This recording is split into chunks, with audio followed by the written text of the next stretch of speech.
Today I'm interviewing a producer who has nearly 250,000 subs on his YouTube channel, over 20 million views on his videos, works with brands like Cymatics and Unison, and has turned his passion into a career. What are some of the common themes you've noticed, the major ones from remaking popular songs? Okay, so how'd you get into music production? Like, how'd you open the software for the first time? From year 7, I started making EDM music on Ableton because my cousin was talking to me about how much money DJs make, and I was like, oh, I want to become a DJ. So I started DJing as well during high school, but I was also producing music as well. Were you into band or instruments before production? Well, I was sort of, I was encouraged to learn how to play the piano. There's a very distinct difference between being encouraged to learn something versus learning something out of your own inspiration. I've been learning piano technically since like grade 3, but I only really became proficient at piano recently. Did you see it as like a viable like career option? I guess you did, because you thought like how much money DJs make. So you actually got into it like to make it a career. Yeah, I had that vision.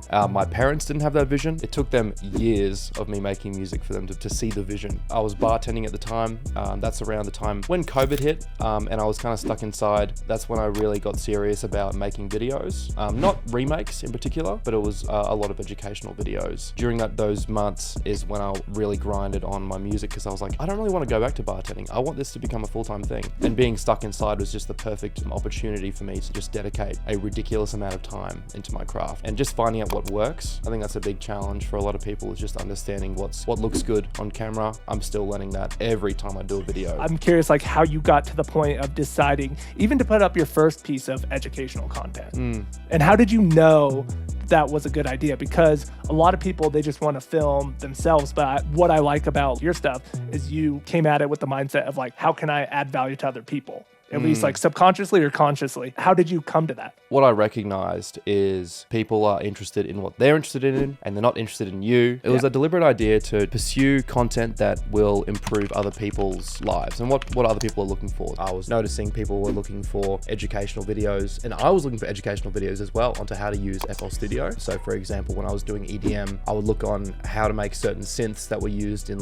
certain EDM songs. The song that I first remade, which might be a bit unusual to everyone, is I remade the song Ariana Grande, Break Up With Your Boyfriend, I'm Bored, because I really liked the beat for that song. And I did a quick little 2-minute remake, and I posted that. That video got like 130 views compared to like I was doing like how to add a soft clipper to your master or whatever, and that would get like 30 views or something like that. And I was like, wow, people are really interested in that. So then I just started posting every second day. I was remaking a song, and the quality of those remakes was definitely not the best. For one, I didn't know how accurate you could really get with a remake, but the thing is, I was learning little bits about music production every time I do a remake. So slowly those remakes would get better, obviously. And then after doing hundreds of remakes, I'd really grasped a good understanding of what popular artists and popular producers, the techniques that they use to make songs. And that obviously has helped me massively in my own production, but it's also just helped me narrow in on this weird skill of being able to recreate another person's song. What are some of the common themes you've noticed, the major ones from remaking popular songs? Well, I can't believe how many of these songs just have these basic 2-step hi-hat patterns and like these incredibly simple little like flips of samples and stuff. Some of the songs, like for example, Mask Off, is like shockingly simple drum-wise, but it didn't need to be anything more than that. So many producers, where they get this wrong, is they overcomplicate things. And I've experienced this. I'm sure lots of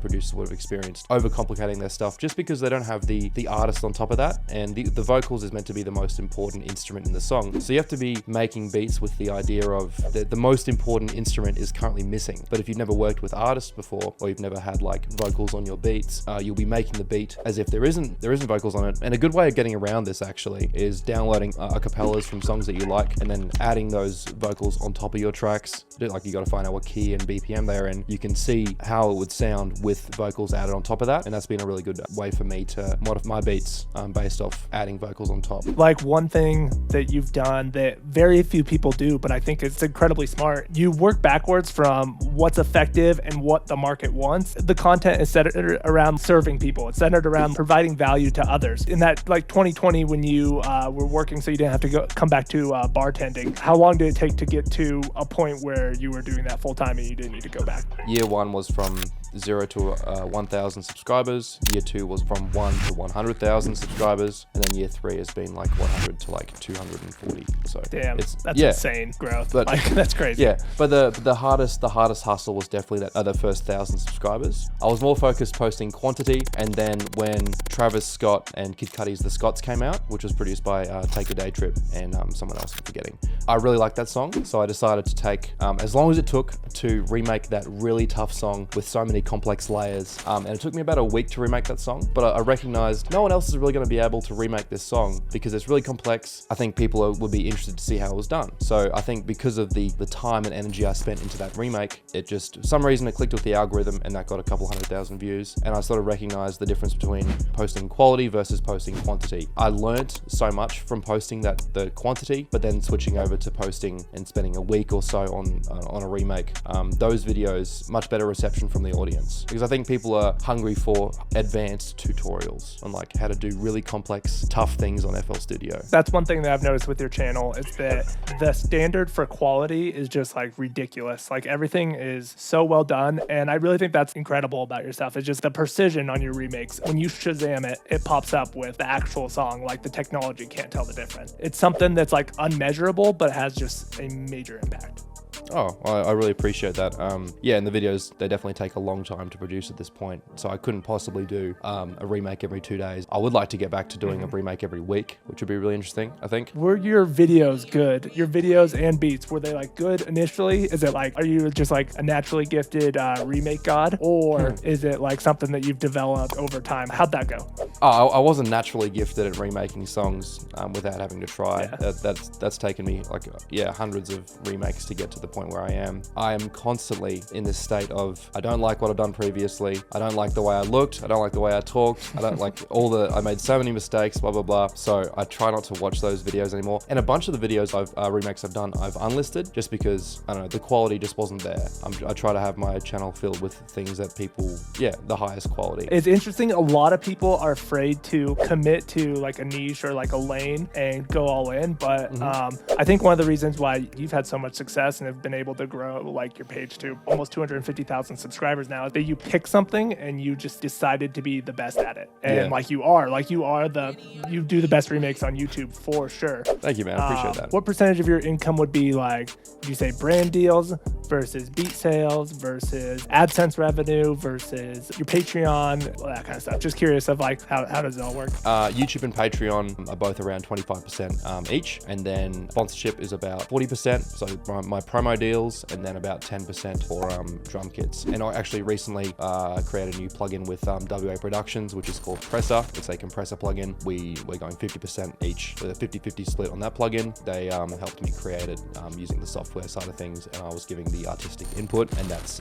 like a new addition to the revenue streams. How do the logistics of a brand deal work? Do you have to reach out? Is that part of your job to find brands that align with your content, or do they find you? I've been fortunate enough to not have to reach out to brands. Like they've always reached out to me on Instagram or on email. Usually it'll be a few emails back and forth. They'd be proposing an idea, software or their plugin, something that they're selling. How do the structures of those work? Do you promote their stuff for a set fee? Is it like an affiliate thing, or do you get a percentage? You can do an affiliate deal, or you can do a strict fee. I prefer not to do the affiliate thing oftentimes and get the outright fee. And you do get more sway as you get more views. As your content grows, you can negotiate for better deals even with the same sponsors, just being like, hey, I know we're doing it for this fee, but like, you show them the analytics, and then you'll like suggest, oh, you feel like this is my new price. Just let me know if that's like okay with you guys. And that's a good way to keep those correct payments for certain sponsorship deals. Yesterday's price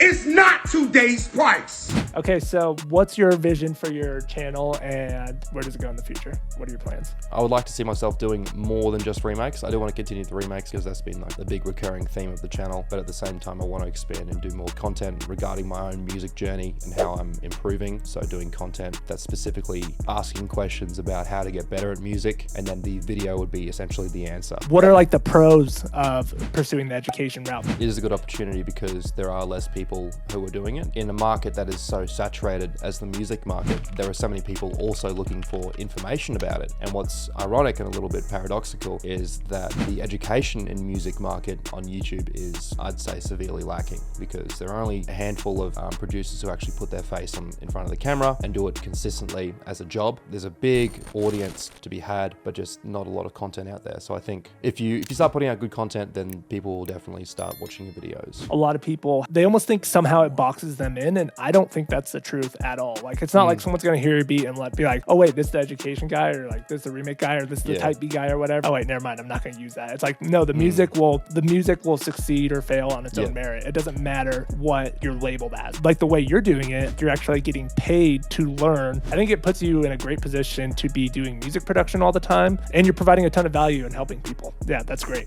I think you put it best when you said getting paid to learn, because that's exactly what's going on. Every remake, I've learned something from that video, and at the same time, it's also progressing me, progressing the channel and the brand. You're working, and it's hard work, but you do get paid, and you do learn a lot about music production. So a lot of benefits. Is there anything like you want to plug, or you want to like shout out? Just shout out my YouTube and my Instagram at Aiden Kenway. You can get access to all my remake content and also all my educational content on getting better at making music and that sort of thing. So go check him out, guys. He's like, I mean, the best remakes on the platform. You can learn how popular songs are made. Use those techniques in your own production to improve. And thanks for watching. Appreciate that. Peace.